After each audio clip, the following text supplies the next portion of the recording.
Welcome back, Irish fans, to Breaking Out Bray's Boys podcast. Notre Dame picks up a big win against the UVA team that isn't all that great, but it is a big one considering Notre Dame hasn't had much success at all against UVA over the years. Now 3-16 against UVA, I believe, all time. And this was a big one for Notre Dame. First of 3 games in a tough week for them. Monday will be Duke, and then I think Wednesday's Miami. So won't let up at all from here, at least for a few weeks, but big one for Notre Dame tonight. UVA isn't all that great. They don't have all that many creators. The pack line isn't what it is when UVA is in their prime, but man, this is a team that is never going to make it easy, and we saw that in last minute.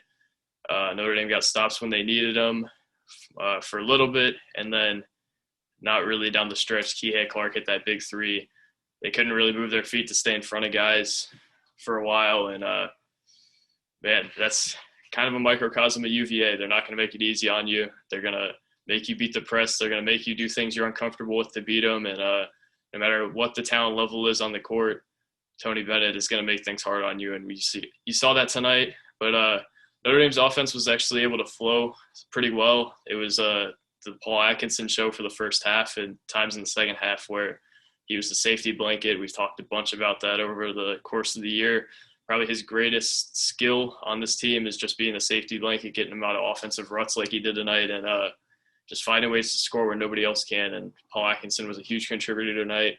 Blake Wesley did a good job finding guys. And the big story offensively is really Laszewski and Dane Goodwin, both having huge games again, maybe not in terms of stats, but Laszewski hit some really tough shots, ended with 16 points, and Dane did also. So I guess pretty solid statistical nights, but both of them hit some huge shots down the stretch. Prentiss Hubb hit those big free throws to kind of ice this one, and I'll get more into the individuals later. But this is one that shows a lot about Notre Dame's resiliency, and obviously you want them to close it out better than they did, but still found a way to win, and that's been kind of the theme over the last few weeks is Notre Dame's just finding ways to win against teams they should be beating, and they haven't been able to do that over the last few years, especially last year. If they had found ways in games like this last year, they might have been a tournament team, but they weren't. They certainly had the talent to be and never could find a way to really capitalize on it as a team totally. But it's certainly tough to win when you rebound the way Notre Dame did, when you can't break the press like Notre Dame did, and really when you can't get stops when you need to towards the end.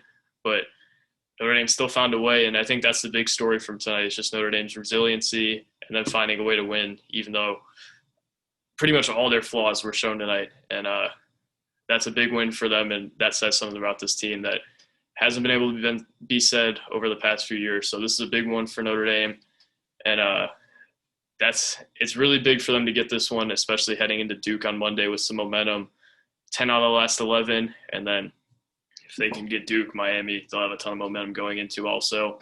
I think they set themselves up somewhat well. Obviously, when you set yourself up with 7 guys playing 3 games in a 5-day stretch, it's not going to be good. But they were able to save legs with the zone a little bit. And I thought the slower pace that UVA played helped them a little bit, although it was a bit of a grind at times. I think it helped Notre Dame to kind of just save legs and not really run that 7 too hard. I'm sure with only playing 7 guys and Trey Wertz kind of getting less minutes than he has over the past few weeks, I'm sure it'll make things tougher when they hit those games. But they put themselves in about as good of a spot they could be in terms of saving the legs and kind of staying fresh for Duke. Also, it's good they don't have to travel, which is something that is underrated. But I think Notre Dame set themselves up in terms of resume tonight. If they lost, this is a quad 3 loss. And as weird as that is to say with UVA,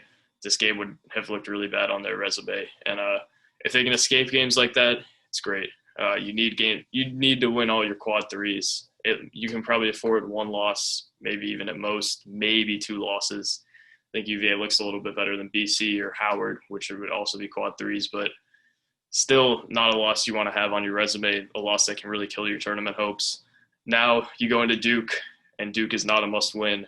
Now you go into Miami, and Miami, I think, is a game that's a little more important than Duke, but it's still a game that isn't a total must-win because you won tonight. So they set themselves up well for the rest of the week and for the future with this one.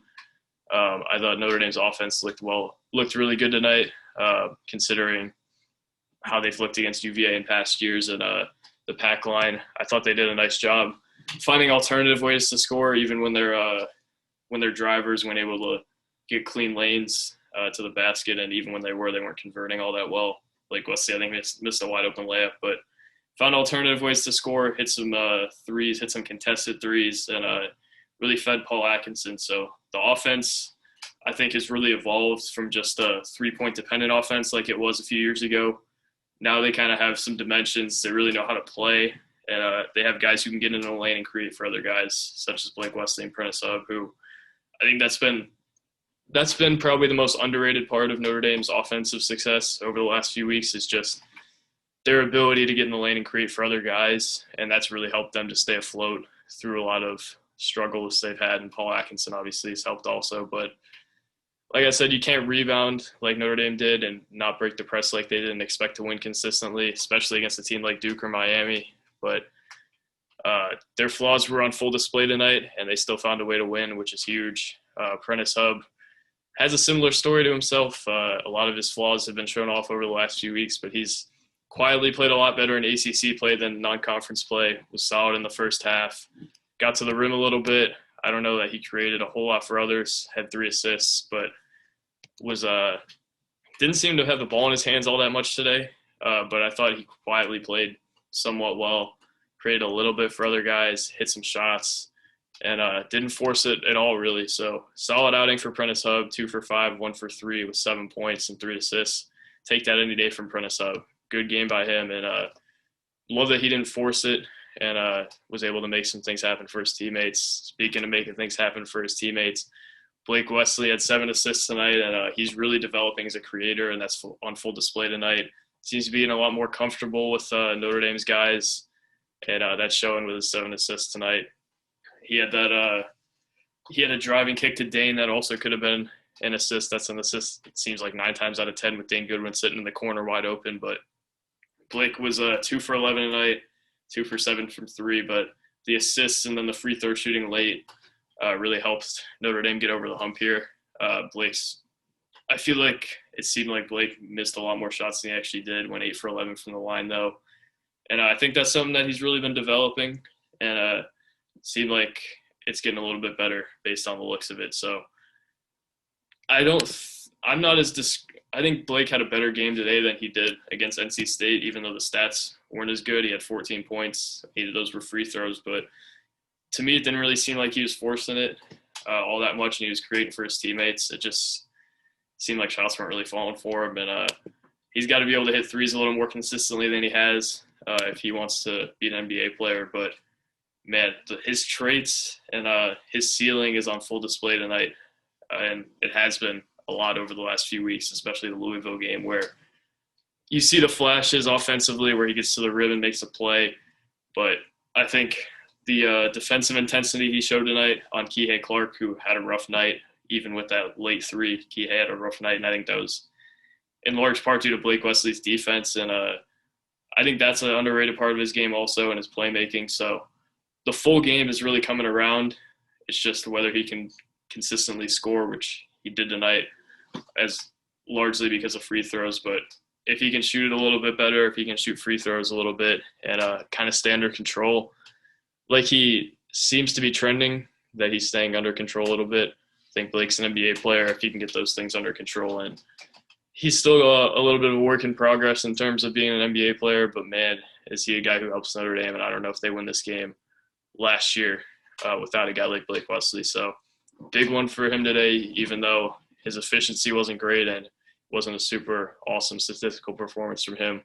Solid outing for Blake Wesley, and really kept that offense flowing by putting pressure on Virginia to collapse and leave shooters wide open. So solid one for Blake Wesley, like I said. And a guy that he was finding a lot was Dane Goodwin. It was shocking that he was Notre Dame's last starter to score, but I feel like I should schedule a tweet saying it's a big shot by Dane Goodwin. Dane Goodwin was 4 for 6 from three-point range today, including a wide-open miss that I think he hits 9 times out of 10. But 16 points today, hit some huge shots late, and was a big contributor for Notre Dame today.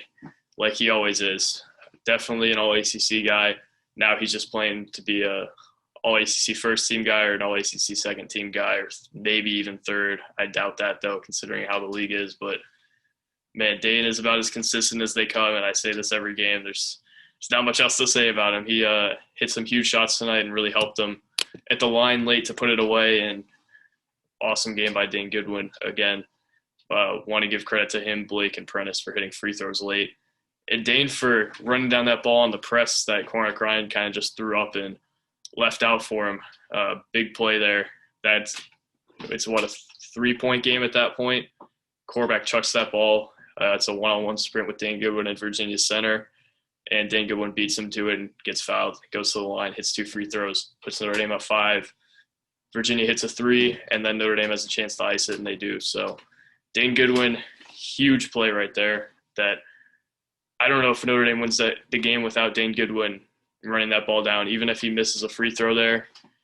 If he runs that ball down, if he doesn't run that ball down, that might have been the worst case scenario for Notre Dame, and this thing could have been over in a way that we didn't expect if Dane Goodwin didn't run that down. So game saver today for him, even if that's a bit of an underrated play.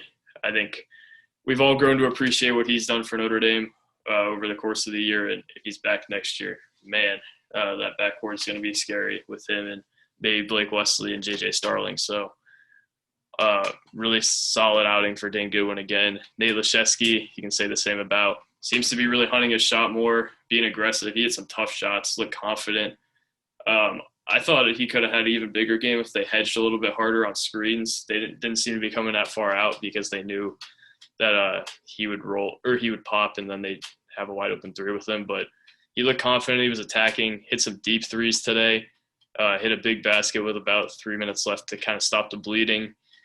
And, man, Nate Laszewski has really turned it on here after a rough start to the season for him. 5 for 8, 3 for 5 from 3, and 16 points. Need more from him and Atkinson on the glass, but hey, you take your lumps with 2 skinnier big men like that, and Nate Laszewski shows you why he's useful with those 3-point shots that he hit today. And hey, really solid outing for him too, and it seems like he's really trending upward, and that's what you want to see as we enter conference play a little bit more. So another good outing by Nate, and that's 3 out of 4 good outings for him. So let's see if he can keep that momentum going this week against some really athletic front court players. If he can, sky's the limit for Notre Dame this year. So Paul Atkinson, another guy, if he can keep it going against a Mark Williams or Miami's athletic bigs, a multitude of them, he could be a huge contributor on a good team. And he showed that tonight. To me, he might have been Notre Dame's MVP today. I know Nate and Dane hit some huge shots, but Paul Atkinson stopped the bleeding on that big run in the first half. Just did a lot of things in the post tonight, and he's going to go underappreciated as usual, and he's going to get flack for the rebounding, which he probably should, just because they were getting killed on the glass early, and that really killed them. You can't win games doing that consistently, but he finished with 9 boards, 14 points, and hey, that's a good outing for Paul Atkinson. And I thought he was Notre Dame's best player tonight, just consistently putting his back to the basket, making plays. And I've been waiting for him to take advantage of a mismatch, maybe not a mismatch, but a matchup against a big who's not all that awesome. And he did that tonight. So big one for Paul Atkinson. And, man, he's going to be underappreciated pretty much every night, but he was awesome tonight. And he's been awesome a lot over the last few weeks. So he's really seemed to come along and adjust to the ACC level of competition, and that's a scary sight for the rest of the league. So big one for Paul Atkinson, big one for Nate Laszewski, big one for Dane, big shot by Hubb, big playmaking night for Blake.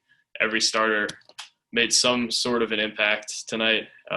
Can't really say the same for the bench. Obviously, Cormac's going to play good defense. Trey is going to handle the ball and kind of keep things under control, but they combined for 2 points tonight. Didn't help them all that much with the press, but not all that much to say about Trey or Cormac. I like to go in depth on every player, but I feel like I've kind of given my thoughts on them overall a good amount. And in past post-game shows, Cormac is going to do the little things for you. You're not going to need him to do the big things a whole lot, but sometimes you will, and hopefully he can step up when you do need that. Trey Wertz, I think he's maybe their best shooter when he's on, and he hasn't really been that lately. He had a good game against Louisville last week, but hasn't really hunted a shot all that much. Doesn't look all that confident in what he's doing offensively, and eventually they're probably going to need more from him, but they do have a lot of other guards who are ball dominant, so he probably kind of gets lost in the shuffle. I'd love to see him handle the ball a little bit more just going into next year. I think he might be their starting point guard to start the season before Blake or JJ kind of gets groomed into it, but they're going to need Trey next year if he comes back, and they're probably going to need him down the stretch here at some point, and let's hope that one of Cormac and Trey can really contribute when they need him to. So not a bad night at all for Notre Dame. They're going to need to just keep finding ways to win, keep finding ways, and that's how you make March Madness. Not all of them have to be pretty. This one certainly wasn't. I don't think any UVA game is pretty, contrary to John Rothstein's Virginia Thing of Beauty tweet that he loves so much. But Virginia always makes things tough on Notre Dame. They did tonight, and Notre Dame found a way to win. So that's huge, and if they can keep doing that, they might be dancing. Huge week coming up for Notre Dame, Duke, and then let me make sure it's actually Miami who they're playing. I might be looking stupid, but I try not to look too far ahead. Hopefully I don't look stupid here. I'm checking the schedule. But it's going to be a tough stretch regardless, playing 3 games in 5 days. And it is Miami and then NC State next Saturday. So they're going to see a whole lot of athleticism this week, and they better be ready for it. There's a lot more athleticism on the floor than there was today, and, man, they got to be ready for it. And I think they will be. Duke's going to be tough for sure. It's going to be a packed Joyce Center, but Duke is Duke, and they're going to make things tough on you regardless. They got a top 3 pick, and then probably, Wendell Moore's going in the first round, A.J. Griffin, Trevor Keels, Mark Williams, all probably first-rounders. Probably got a whole starting 5 of first-rounders, so they're going to make things tough on Notre Dame. That's a really tough game, but Notre Dame put themselves in a position where you don't have to win that game tonight or on Monday to have a chance at going dancing, and that's kind of what I'd like to get out of this one. You probably got to get one of those 2 to put yourself in a really good spot, but man, if they could pull off Duke, oh my goodness, they'd be right in the tournament if they beat Duke on Monday. But I'll be back for that game. Not as optimistic it'll be as great of a post-game show as this one, considering what I might have to talk about on Monday. But this team certainly has flaws. They certainly have deficiencies, but they also have a lot of things going for them, and that thing going for them is a 7-2 record in the league, and 10 of their last 11 have been wins. So Notre Dame's got to keep it rolling, and they're going to have an opportunity to do that in a big way on Monday against Duke. So thank you guys for watching. Go Irish, and I'll be back on Monday night to talk about Notre Dame's big game with Duke. Peace.